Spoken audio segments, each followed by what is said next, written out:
The operations that we've talked about so far, the read and write, always occur from the beginning of the file. Well, that's not always practical. If we're going to do a random access setup where we need to go into the middle of the file and read a record or add a number of records or replace information in a record in a file, and we don't have a nice database to work with or anything, we need a way of seeking our way back and forth. It's called seeking because the head on the disk drives would seek location. So we're going to do an Lseek, and it returns a long, and Lseek moves the current read-write location to anywhere within the open file. Obviously have to have a file already open. The offset in the Lseek call is the number of bytes to move the selector. Now when you first open a file, the selector is at the beginning of the file.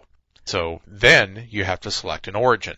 And the origin can be 0, that we're going to take an offset jump from the start of the file. If the origin is 1, we are going to move forward a number of bytes. And if you do a negative number with the 1, you will back up in the file from your current position. And then if you select a 2 for your origin, the number 2, that goes to the end of the file and runs backwards. So if you want to rewind a file, you've been running through it and you want to get back to the beginning of it, you can do a Lseek 00, and that will go from the start of the file 0 bytes. If you want to jump to the end of the file and be able to append to it, well then you do an offset of 0, origin of 2 from the end of the file. So you'll go out to the end of the file marker and move 0 positions, and now you're ready to add a new record.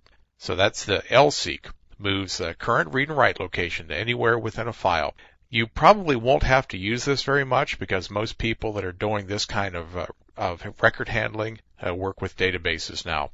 They let the database take care of all the file handling and all of that sort of overhead for them. But that's Lseek.